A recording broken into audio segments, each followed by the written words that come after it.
So we have had textbook approach, classical education, Charlotte Mason, unit studies, unschooling, and now computer-based education. Okay, computer-based education, that describes itself right there. You use either computer disks or online classes for education. This is especially something that you might consider in high school, something that's over your head that you feel like you can't do yourself. For me, we use a computer-based math for Algebra 2 because it's been 20 years since I've taken algebra. I'm looking at it going, I'm so glad I don't have to grade that and explain it to you because I really can't. Go ask your dad. And then Dad might not know either. I don't know. He's been good so far. He would have to read through and yeah. So computer-based things, like we have one vendor upstairs that does teaching textbooks, which is what I use for math. And there's like cartoons or something that explain it. If you get it wrong, there's an explanation that tells you how to do it with a cartoon. Oh my goodness, that's so much easier. I don't want to draw a cartoon. I don't have time. I don't have time to grade. Oh my goodness, when I was using textbooks like Saxon Math, I was grading and grading. And if you get behind on grading, they do the wrong thing for like a week and you're like, you've reinforced the wrong thing. You have to reteach it and then have to redo it. Oh, it's like an hour or two extra work and you're like, never do that again. So anyways, so that's one perk of using computer-based instruction. It's self-grading, no work whatsoever for the parent. It's interactive, like with cartoons, positive reinforcement and stuff like that, especially for the younger kids. It has positive reinforcement. I don't know. I don't think there is for the high schoolers. Don't say, you're so bright. Or I mean, I don't think they do because I'm sure teenagers would consider that horrible. I haven't heard it when I'm walking by. Okay, what are cons? Some of the cons of computer-based education. No interaction with the family. Each student is isolated from the others. I knew one family who they had this room full of computers with headphones and then they walked away. You don't have to homeschool your kids. Okay, so yeah, I take back what I said about Charlotte Mason being the easiest. Okay, I think computer-based is the easiest. I think it's the most expensive as well, and I think you don't get the interaction. I mean, one of the reasons I homeschool is because I want to know my kids. I want to know their soul. I want to know their personality. I want to shape who they are when they approach a topic for the first time ever. I want to approach how it goes in, you know? Yeah, we were just studying the 1920s. I was reading The Great Gatsby and there's like infidelity. I'm like, oh Lord, I prayed before I read this.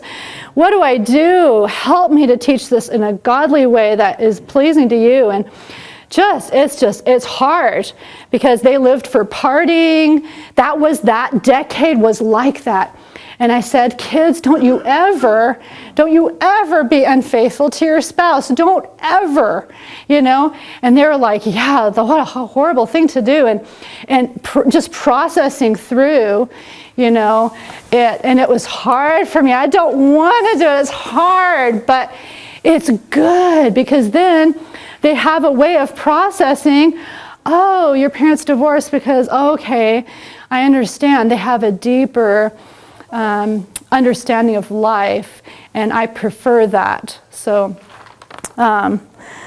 let's see. Another con about computer-based education is no common base of learning and a lack of discussion. What I mean by common base of learning, okay, so we go and we, like, let's say we do journaling at Finch Arboretum or something, and whatever, what we're learning about botany, all of us know. So the kids, for example, will point out a mushroom and say, oh, it's such and such. And they know that we'll go, oh yeah, because we all know, you know.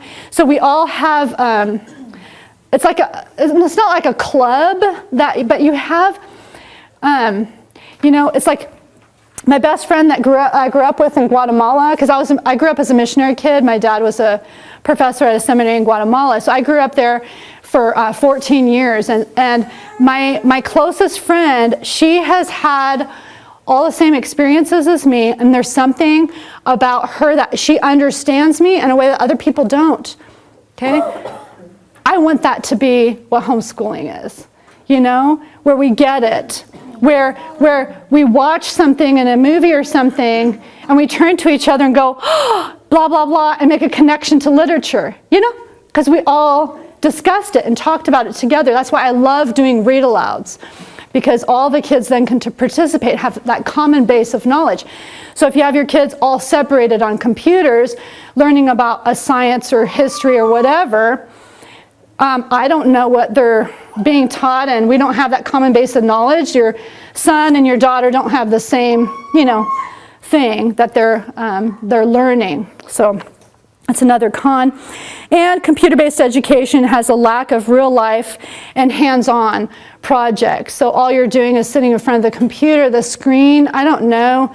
I think part of the reason I have glasses is because I have spent so much time in front of a computer screen the last 5 years since I've started our home-based homeschooling ministry online. And yeah, it's all about hands-on learning. And so, yeah, I think that I lost my vision a little bit because I was always looking close.